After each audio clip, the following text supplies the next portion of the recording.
Welcome to the Amateur Hour. I'm John, your host. This is week 10 of the NFL season coming up here.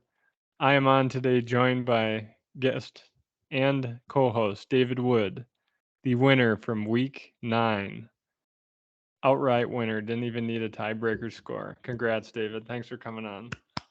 Winner, winner, chicken dinner, baby. It feels good to be in the number one spot this week. It took us 9 weeks for one of us to win. So, I was secretly having a little boat race in my head trying to beat you to be the first winner of the hosts of the Amateur Hour podcast. So, I'm honored to be the one to do it, and hopefully you can get a win at some point this season. Yeah, thank you. So, if my calculations are correct, you've made all the money back you've put in. I'm $30 up. Oh, really? Oh, you got third one time. Yep. Okay, so from here on out, it's all gravy. It's just going to be pure profit, huh? It's all in the green, baby. Oh, that's excellent. So, what was a game this week that really you felt like the team came through? Was there a game you were watching where the team came through for you, and you're like, "Oh, finally, I got it right," or was it a nail biter, or like You know, I maybe got to say, Sunday? if I got to be put on the spot here and pick one game, I felt awesome about that Monday night game. You go into that game so worried, you're overthinking it, you're freaking out. Yep. Because for people that don't know that are not in the pick'em league, you pick every game against the spread. I was going into Monday night game, I was in standalone first place by one game. So if Hmm. I win that game, I automatically win no matter what anybody else can do. If I lose that game, it's going to go down to a tiebreaker, and there was like 8 people tied for second. So it was going to be a disaster. So I just said to myself, I need to win this game. I was going into it nervous about the minus 3.5 with the Ravens because 3.5 is just a disgusting spread no matter what the game is. It is. But I said, I'm riding Lamar Jackson. I'm going to be confident in the Ravens. And then I'm going to lay down a tiebreaker number that I just feel awesome about. So I went with 42, and I only missed a tiebreaker by 2 points. So I think either way, I would have squeaked out first place, question mark, or maybe I would have tied for first. But that was a great game, a great win to push me over the edge. That Sunday night. So I wanted to actually talk about that Baltimore game. I originally went with Baltimore, but I switched it to the Saints because I figured that would be the least picked. I thought Baltimore would be picked in our league, and so I was just taking a long shot because I don't know, the tiebreaker is just like rolling the dice. And then I checked DraftKings, and actually, the Saints were only Vegas right before the game had the Saints as only 1.5 point underdogs. And I looked at the alternate lines, and if you could get the Saints at plus 3.5, which is what we could get in the pick 'em, there was like a 70% chance they would cover. So I'm like, okay, I'll take the odds. And it wasn't even close. But I think that the Ravens run game looked phenomenal because I thought the Saints defense was fairly like, and I think of them, I think they're like a fairly good defense, They're right? a good defense, yeah. Usually, But typically. Kenyon Drake, who I had on the bench, I mean, ran all over him. Yeah, no Gus Edwards. I mean that. Yes. Yeah, that was a surprising one for me because the Saints do have a good defense, and I figured no Gus Edwards, no Bateman, no Andrews. I thought it was going to be, I was a little shaky about it, but the Ravens played well. Lamar stepped up. He does. One thing you can say about Lamar is he does great work with whatever resources he has. Hmm. He's not a guy that's ever had like a ton of weapons, and he makes it work. Whether that's with his feet or with his arm, he does the job. Yeah, I noticed they were running a lot of options like you more see in high school football. Where he could either hand it off or take it because he's so athletic, and it worked for him. I don't think it's just crazy at the NFL level. You have a guy that athletic that the defense on the other side doesn't know what to do. Yeah, he's an awesome guy to have in fantasy too because of that Mhm. running. Like, he could have 100 yards passing and one touchdown pass, but he could be good for 30 points in fantasy because of his feet alone. He's basically a running back, like the running back's upside as a quarterback with the quarterback's upside. So like Yes. it's always like just like a magic show watching him play. Yep. The other game that came through for you, the other team that came through for you late in the week was the Tennessee Titans. Big And one. yeah, Patrick needed overtime to beat them. Big one for me that with the Titans. I'm looking here. I lost the Dolphins Bears, which was tough for me. I usually lean Bears anytime I'm like, indifferent about something, but I figured in the middle of a tank, I can't put my trust in the Bears to cover the spread there. And only 3 people picked the Bears, so you were definitely in the majority. Yeah, so I rolled with the Dolphins and the Bears ended up covering. But after that game, I went six in a 6. row, rattled Yeah. off six in a row. So that was a good way to end it. I had my buddy Sepka in town. Shout out Sepka. The vibes were high, and the W's were flowing in. We And both finished he top got three. 3rd. Yep. Yeah. Yeah, that's a good showing by you guys. That I forgot to ask Carla about my relationship report card. Yeah, I forgot to ask too, so we won't do that. Well, what do you think you got if you had to guess?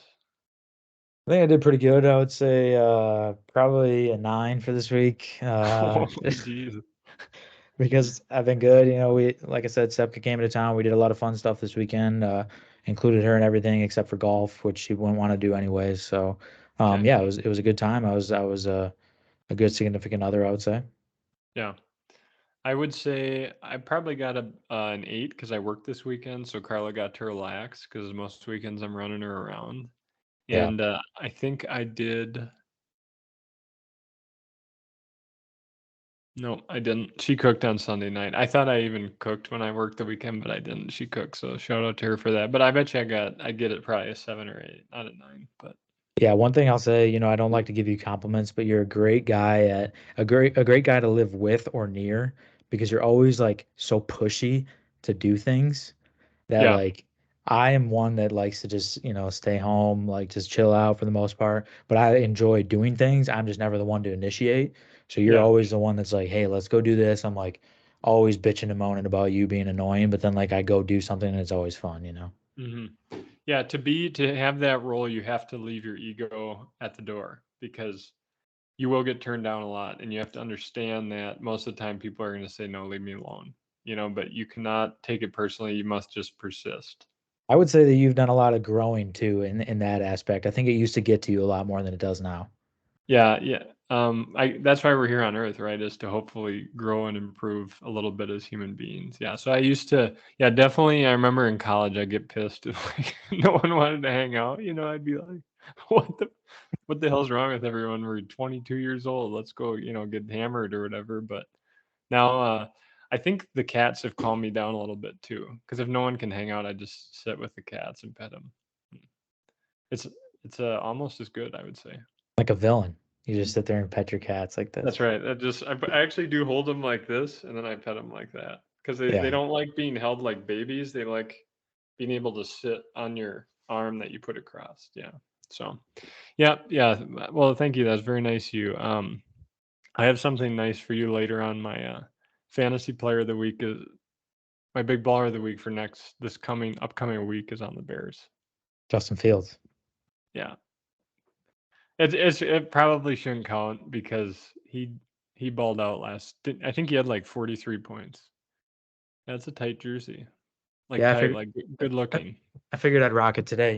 He deserves it. He's been playing out of his mind, carrying the Bears, even though they've been losing Yeah. games. It's we'll obviously get into the Bears later, but I don't want to give too much away. But Yeah, he looked good. I didn't watch the game, but I was following the score and it looked like he kept him in it. So, the last thing I wanted to talk about in the pick'em results is I feel terrible for Trevor because going into so there was 2 afternoon games, if you remember, this past week. There was only 2 3 o'clock games. It was the Cardinals, Seahawks, Rams, Buccaneers. Trevor was up by 2 with 4 yeah, games left. he shit the bed big time. I felt awful for him because he went from, like, being up by 2 with only 4 games left which you're thinking, like, "Okay, I'm at least gonna get in the top 3," right? Because maybe I'll get 50% of them right and easily can win out because all you have to do is pick the same as the people right below you. And for some reason, we all picked like, there were a lot of people that picked right, and he had the exact opposite. And I think he went 0-4 in the last game, so he definitely got the shaft. So, my apologies to you, Trevor, but, you have next week to bounce back, so don't feel too bad. What were the lock of the week and big baller of the week results? Yeah, so for the lock of the week,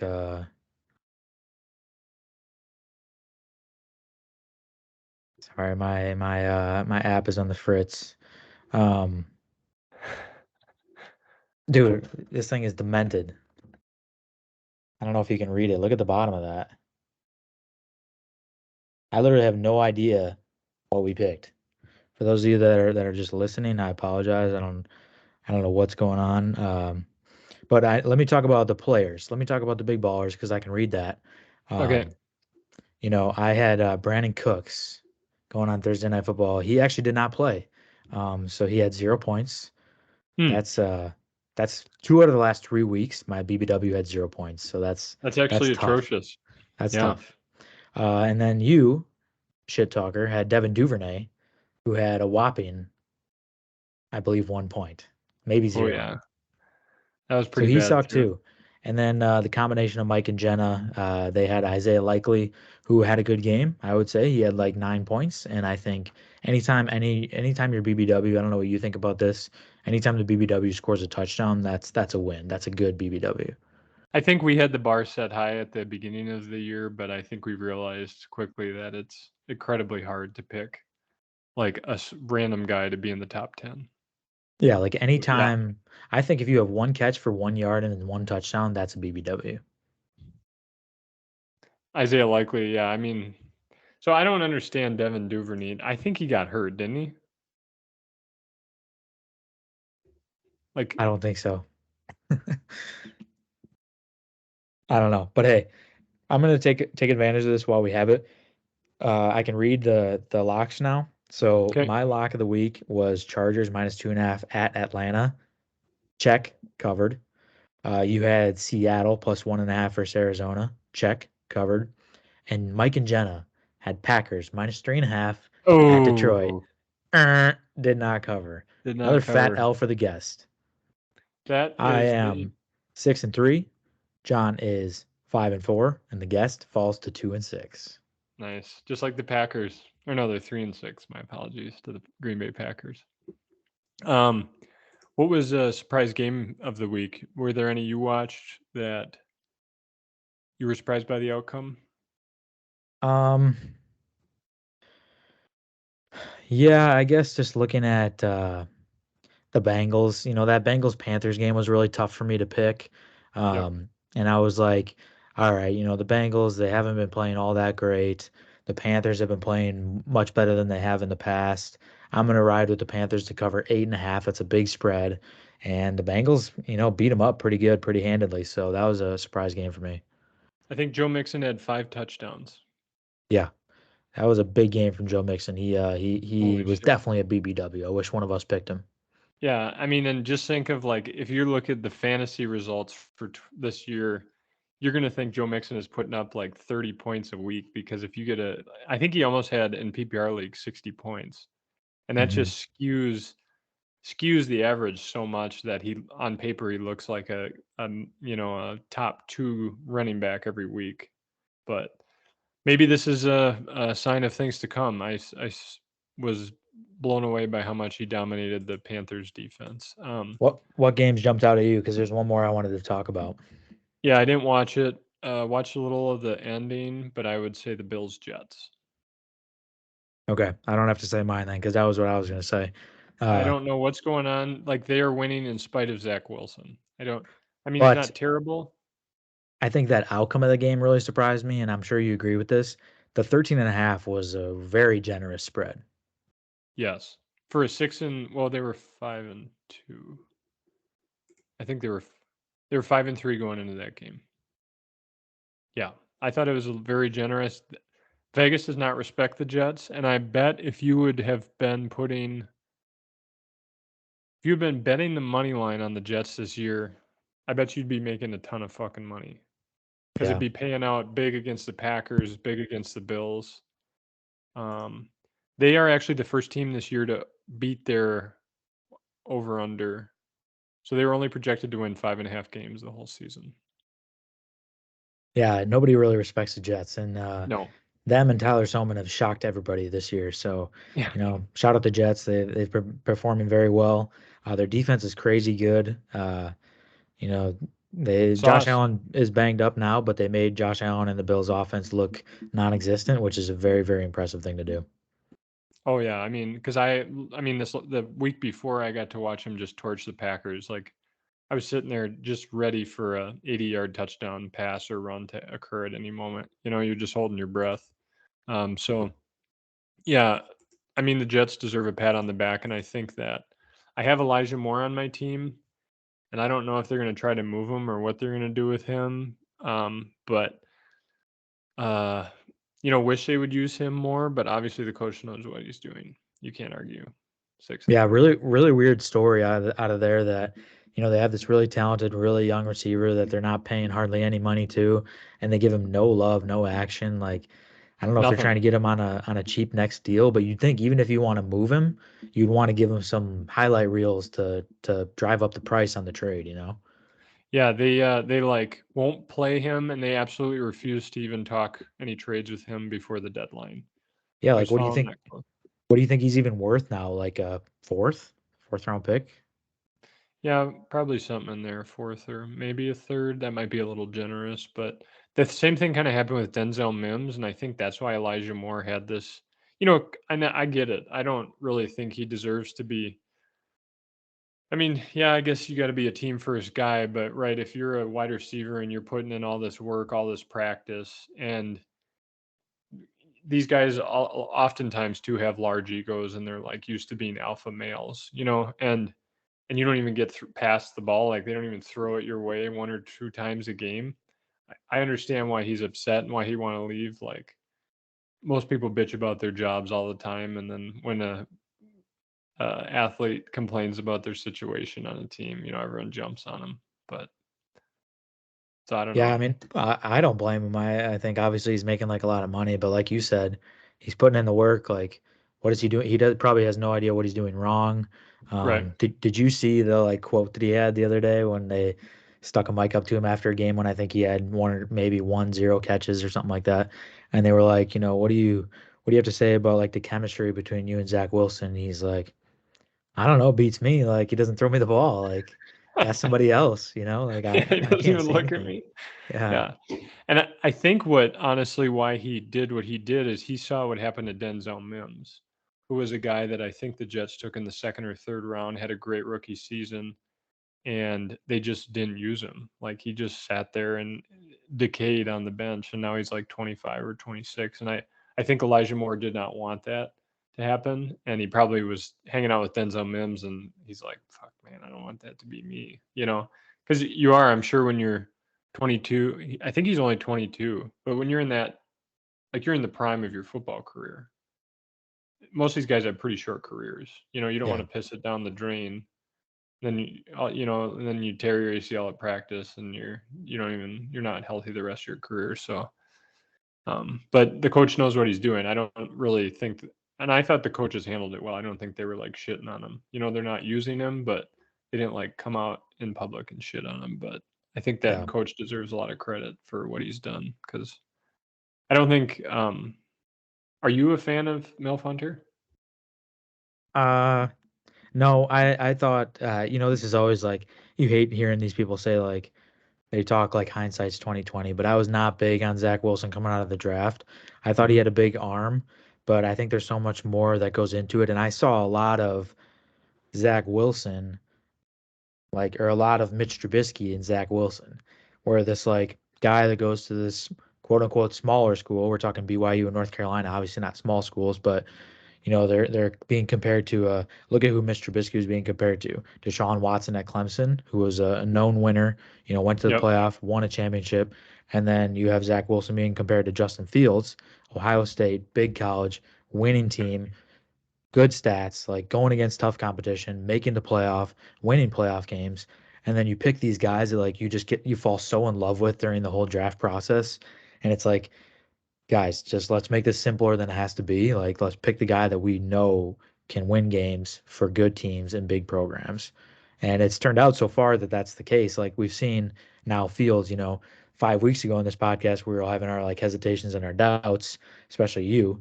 But now we're seeing that he's starting to develop a little bit. And these quarterbacks that we're playing for these big schools and these big offenses and playing in these huge games every Saturday, they're translating better to the NFL because it's not as big of an adjustment for them. Yeah, I also this just came to mind to me, but do you remember Jimmer Fredette? Yeah, This of is a guy course. that absolutely balled out in college, went to the NBA and just kind of sucked, you know. Yeah. Also from BYU. I don't know if there have there been many successful quarterbacks from BYU. I don't really know the stat on that. Um, there's a big one. There's a big one that I'm blanking on. Philip I want to Rivers? no, I want to say it's like Steve Young or one of those like great historic players. Ah, man, it's Oh gonna yeah, kill me. Steve Young. Wow, look at that. That That's was pretty pretty good. good. I did not know that. He was at the 49ers. They also have on here Jim McMahon. Oh, Jim McMahon, BYU. Yeah, yep, that sounds right. Yeah. Now, so these guys must be Mormons, right? Or do they just go and play football there? I think they just go play football. I mean, Zach Okay. Wilson is obviously not Mormon, you know. Yeah, I guess not. Yeah, he's probably not. At Not a real least, strict one. yeah.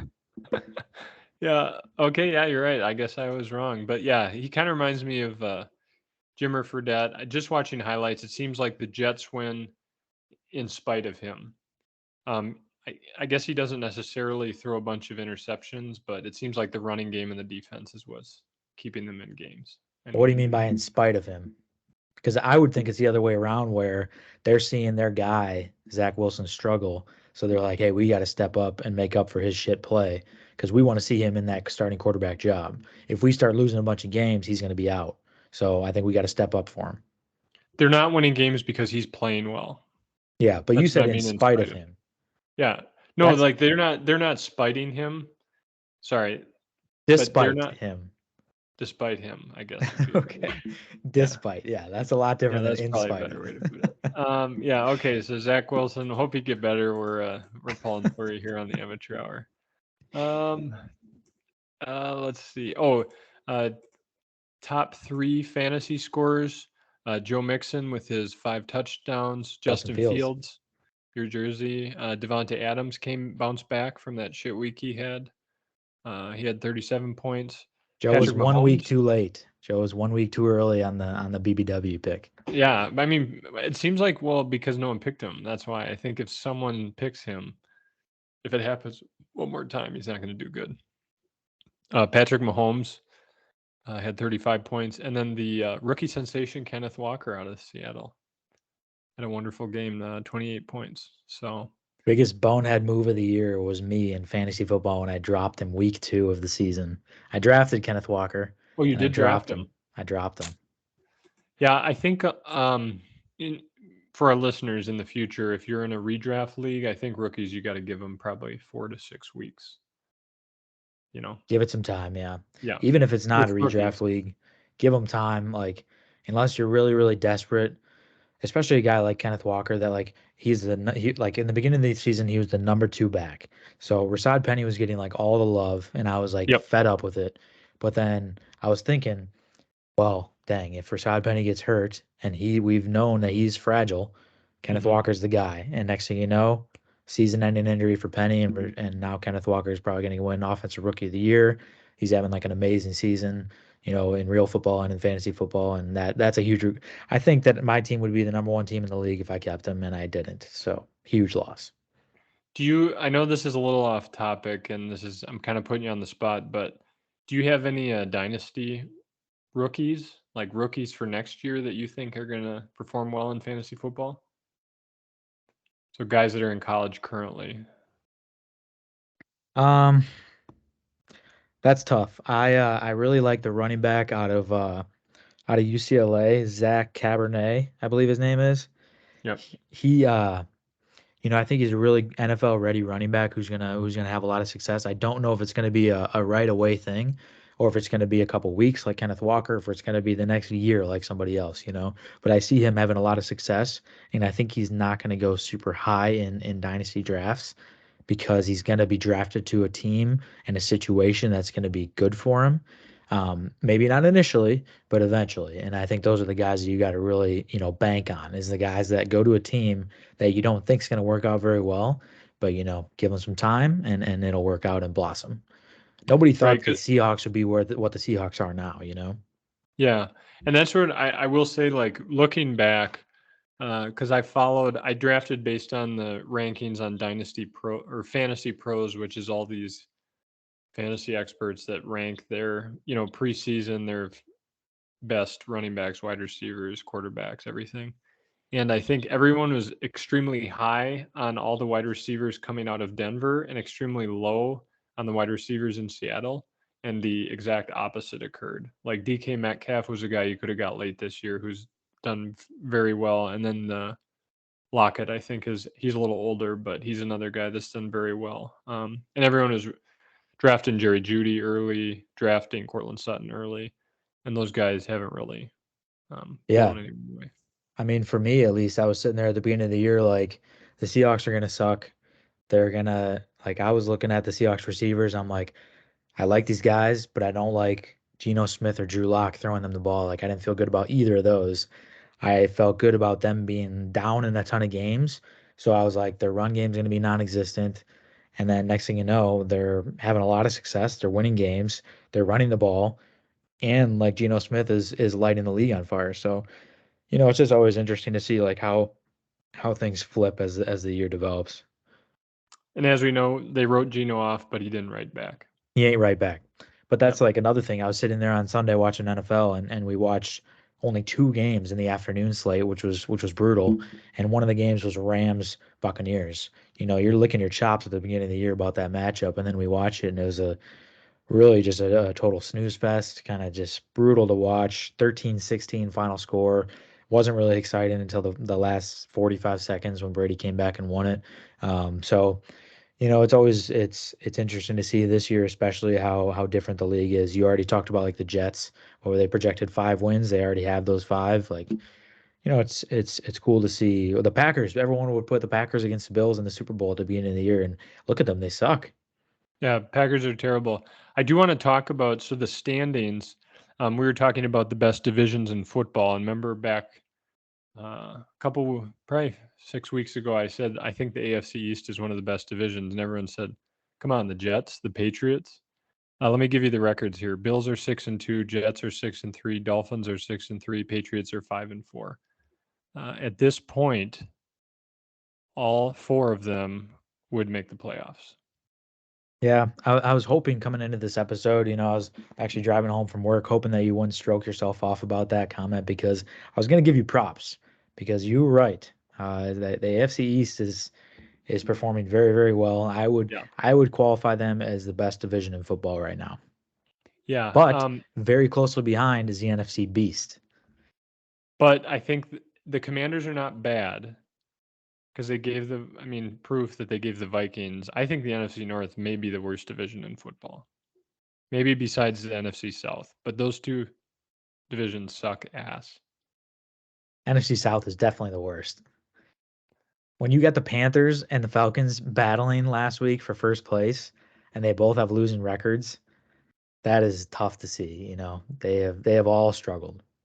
I rebuttal that with the Packers could not even put up double-digit points on the Lions, who have the worst defense in the NFL. They average 32 points allowed a game, and the But Packers put up but you're 9. always going. Yeah, I don't know. Maybe you're right. Maybe it's I just have this history of my brain is permanently branded with like the Packers are gonna figure it out.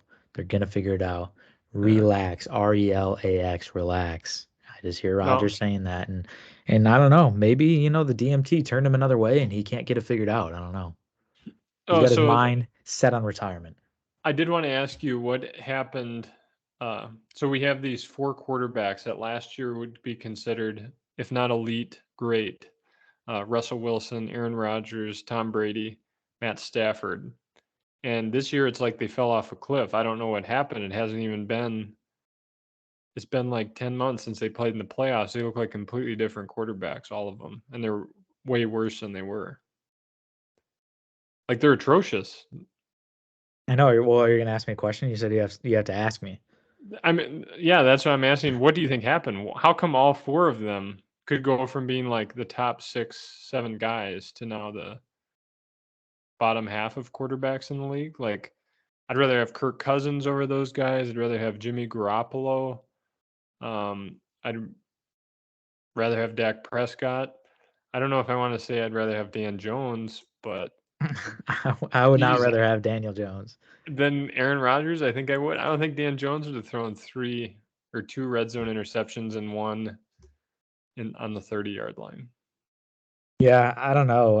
I mean, you could have a separate explanation for each guy, but to see all of them really struggle the way they are, I don't know what has gotten into them, or maybe they all came into the season on an ego trip, and it all kind of snuck up on them that the league is coming in fast and developing quickly, and there's really good talent coming out of these drafts, and the league is getting stronger and stronger every year, and these guys are getting older and older, and maybe Father Time is catching up, and all these guys are different ages, but maybe it catches them at different times, obviously. Yeah, I would like to just talk about the Packers game briefly. I didn't get to watch it because I was working, but um, Lucky you. I talked You to didn't Nick. you didn't miss much. Yeah, I know.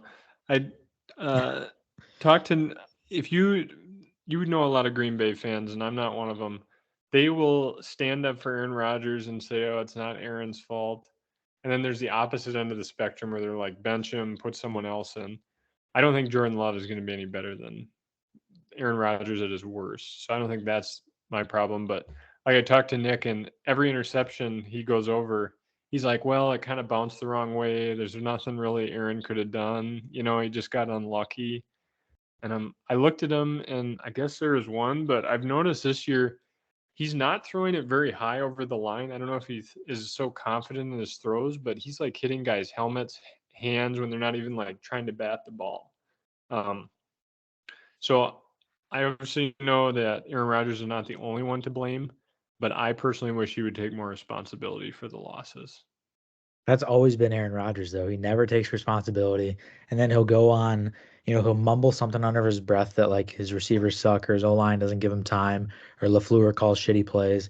And then he'll go on Tuesdays on the Pat McAfee show and either backtrack his statements and be like, oh, the media misinterpreted my statements, or he'll double down and make it worse and say, even worse things. So he's never been a guy to be like, hey, that loss is on me.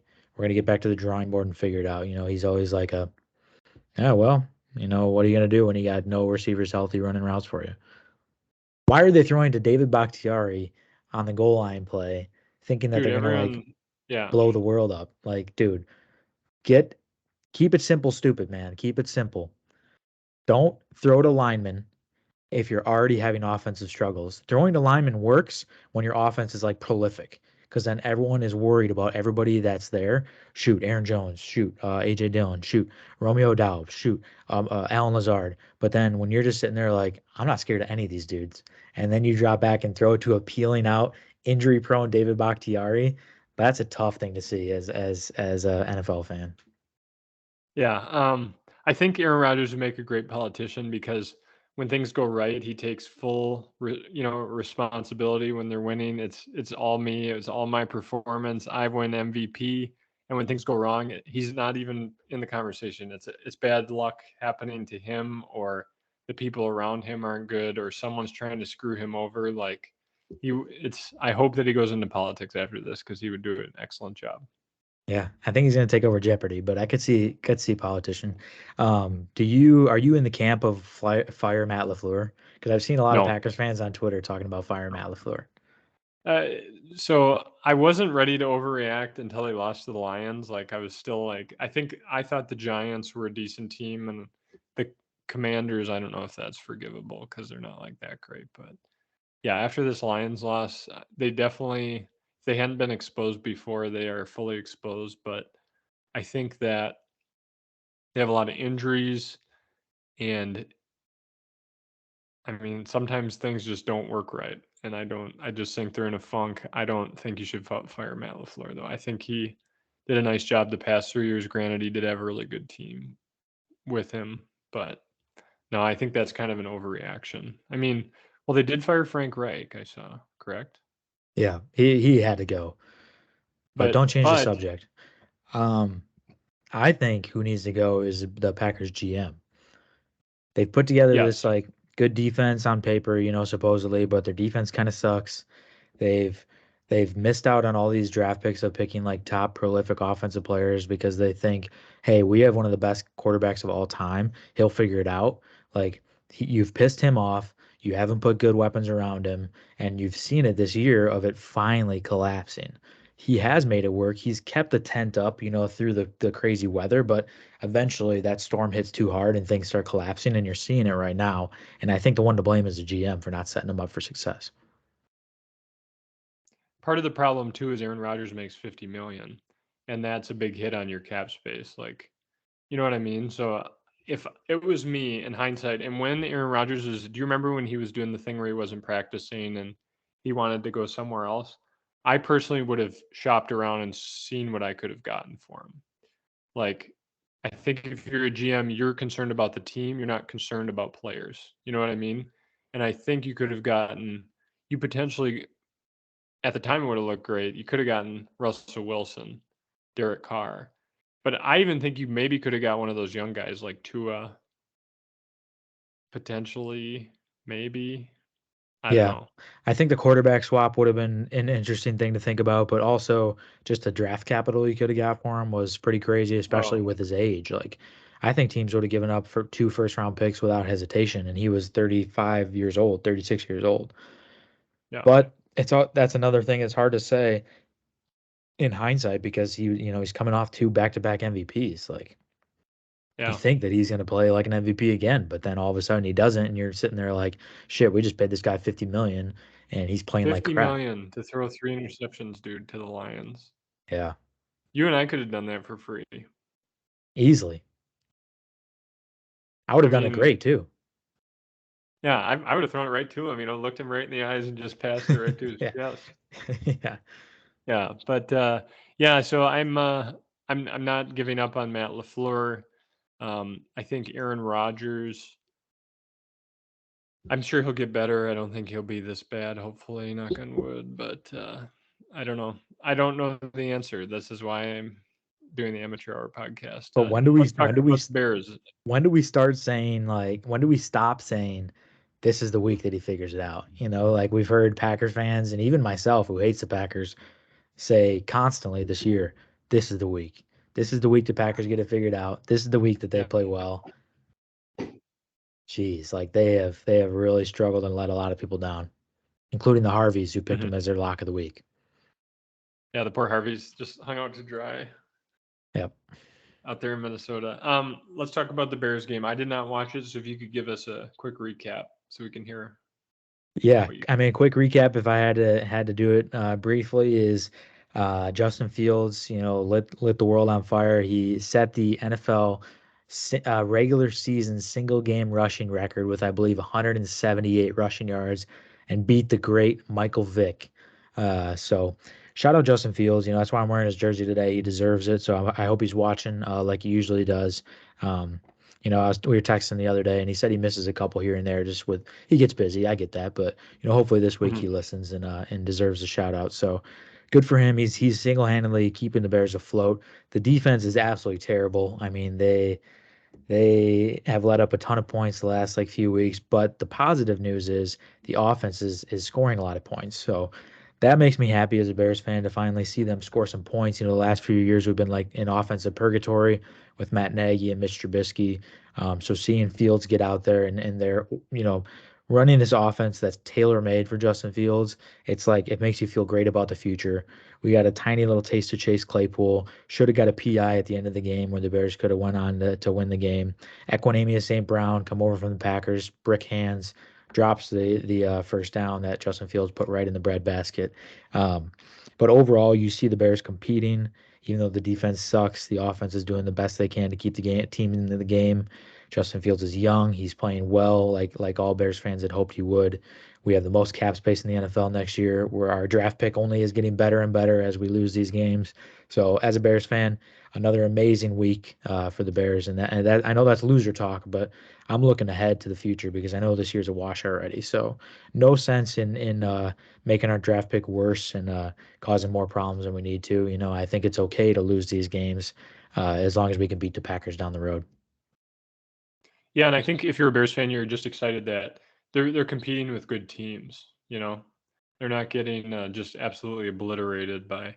I think the Dolphins are one of the better teams in the NFL. So if you lose that game by a field goal, I think you go in the locker room, you're not happy that you lost, but you feel a lot better than if you got beat by even two touchdowns. I think, Yeah. um, and I think the fact that maybe because they have realized they're not going to make the playoffs, maybe Justin Fields is playing with a little more confidence because he doesn't feel like there's so much on the line, and maybe that feeling of not playing scared, maybe that will carry over into future seasons when they have a better team around him. Yeah, you hope so. You know, you think you look at him and to me when I was watching Justin Fields the first few games of his career and the first few games of the season, the offensive coordinator and him himself, they're trying to be somebody that he's not. And now he's going out there and just playing football. Like you said, he's not as worried about maybe winning the game. He is like the most competitive dude I've ever seen. So he like hates losing. He wants to win so bad, but he's going out there and just like playing football, like playing backyard football, just like running around, throwing to the open guy, getting on the move. Like you love to see that at least. Like he's playing comfortable. He's not like in his own head. Like I'm in the NFL now. I need to be a pocket passer and like need to run this perfectly good offense, to be a successful quarterback. I think the league overall is developing in that way with seeing Lamar Jackson having success, Justin Fields, you have Josh Allen with his legs, Jalen you have Hurts. Jalen Hurts with his legs, these guys that are hybrid quarterbacks that are having a lot of success where 10, 12 years ago, those guys are like, oh, a running quarterback would never survive in the league, like unless you're like a true freak athlete like Mike Vick. So kind of cool to see the league move towards the athletes and letting them show their skills.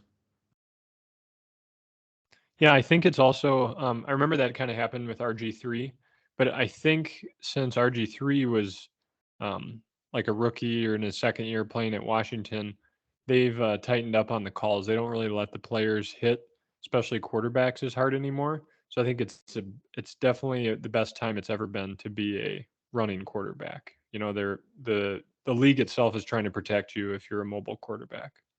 So I Agreed. don't know. I think it makes it more entertaining. Like Patrick Mahomes is fun as hell to watch. Like it's just fun watching those guys that can take off and run. I don't care what anyone says. Like, yeah, it's really cool that you get to see 45-year-old Tom Brady drop back 3 feet and sit there. And that's kind of what Aaron Rodgers does now. But I think it's more entertaining to watch him, escape, run away, avoid two tackles. I think it's better for viewers as well. So I'm Yeah. happy to see that.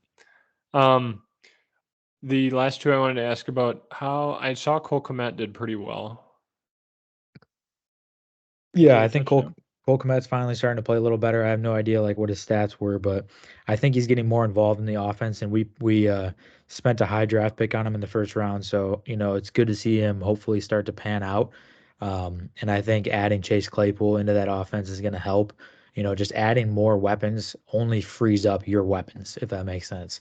Like the Yeah. more weapons you have, the more successful your current weapons are going to have because it's going to take a lot of attention off of them. Like now, everyone doesn't have to focus on Darnell Mooney and Cole Kmet.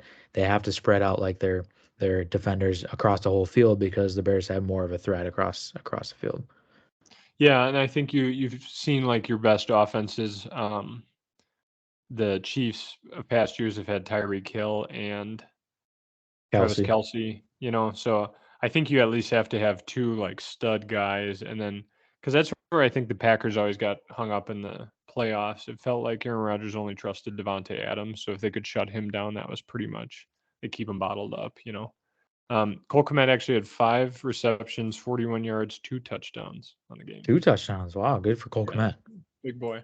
And now, would you still say with Chase Claypool there, is Darnell Mooney still the number one receiver, or is it like 1A, 1B? How do you feel about that? I think it's going to turn into a 1A, 1B type situation, but I still think right now he's definitely the one. Obviously Claypool is going to get more comfortable in the offense, but until then it's Mooney's, wide receiver group. I think he's been there a couple years now. I think him and Fields have a really good relationship, Yeah. almost like a Devontae Adams, Aaron Rodgers relationship where when you have that sort of connection on and off the field, it's going to give you a lot of success on the field. So I really like to see that. I hope Fields and Claypool get close, but you can never force things. So we'll see how that develops. Yeah. Okay, so speaking of the Bears, my big baller of the week is going to be Justin Fields. Lions defense. He's not Aaron Rodgers. He's mobile. He won't throw 3 interceptions, 2 of them in the red zone. And as we know, the Lions allow like 32 points a game. So if that's just short of 5 touchdowns, odds are that Justin Fields will be involved in almost every touchdown. He'll either pass or run for it. So I think Justin Fields is a good, solid play for Big Baller of the Week, and probably shouldn't get points next week if he does well, but I would say he's my pick. I guess I'll let it slide, even though he's the number 2 fantasy quarterback over the last like 4 weeks. But I'm going to go with Yeah. another sort of big name guy, so I can't really fault you. I'm going to go with Christian Kirk on the Jags. They are going to Kansas City and playing the Chiefs, so I think the Chiefs are going to score a lot of points, and the Jags are going to have to keep up.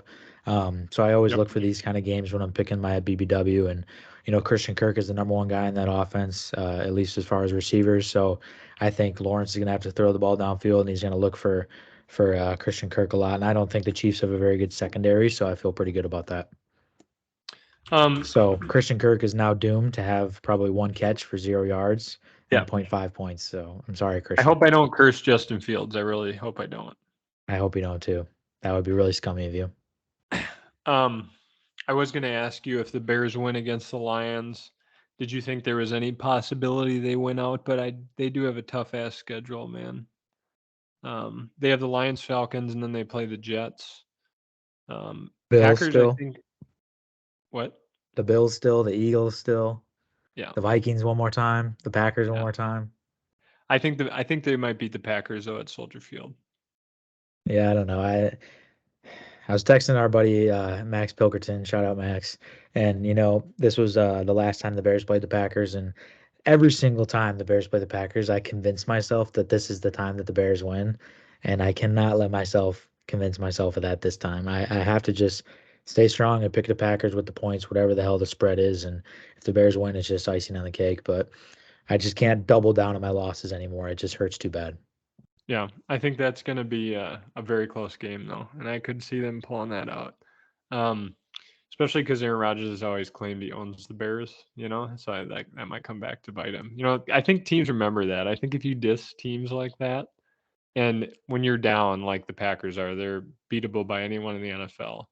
I think that if the Bears are up 14 points, I think they would just run the ball on them and try to get up, 35, even as much as they could, which I think the Cowboys are going to do this weekend because it's Mike McCarthy's returning home to Green Bay, and that's my lock of the week is the Dallas Cowboys -5.5.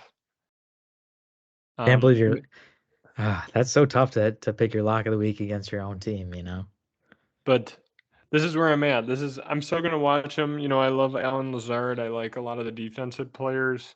I don't hate Aaron Rodgers. I think he's fun to watch when he's great, but I just if you had bet against the Packers on the spread this year, you'd be making an assload of money. I think they've covered against the Bills, and I don't know when else they have.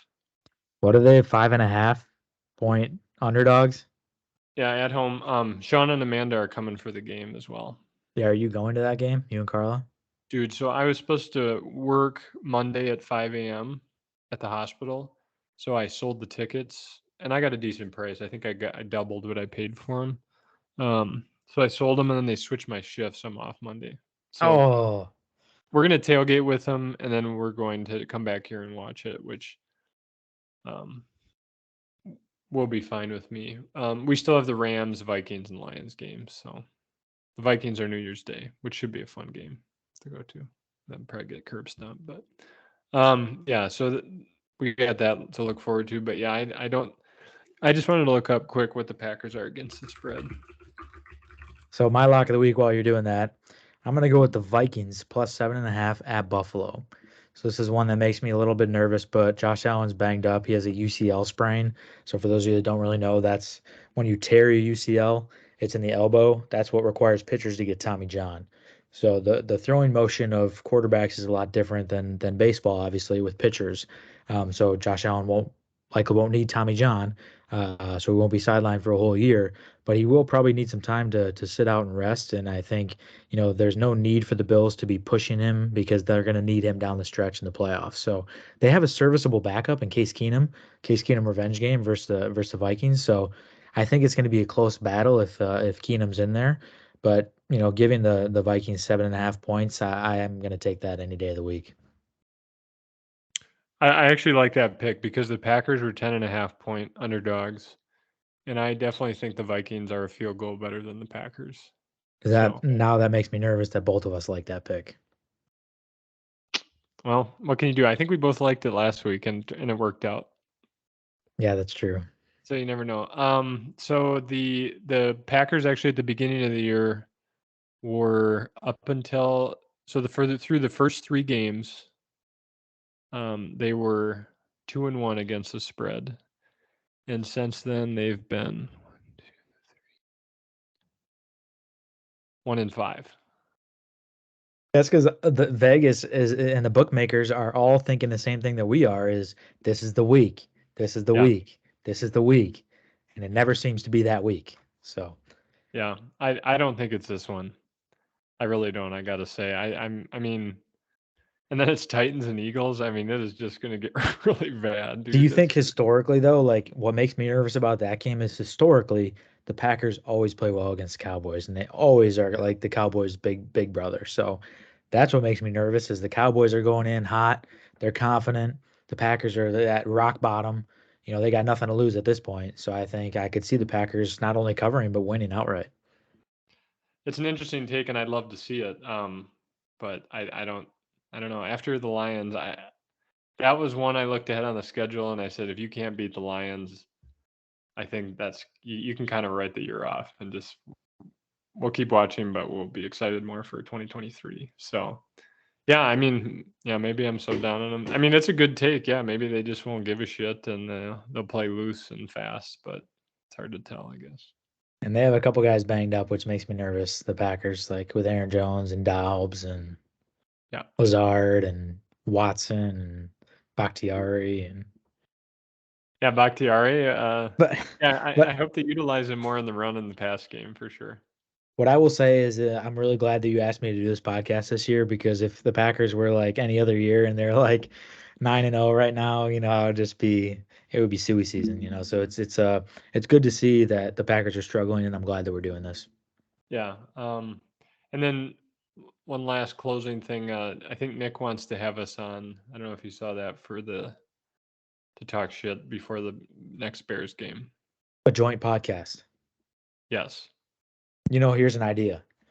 We record it, send each other the film, and we both post it to our separate platforms. I actually like that. I think that would save a lot of time. I think and it would be like, it's like when 2 big companies come together and Yeah. do a joint thing. I'm trying Yeah, to think of it's the collaboration of the year, the collab of the year. right. Ah, like when like Blue Bunny ice cream does a Snickers flavor, you know, Yeah, something like that. exactly. Yeah, There, exactly.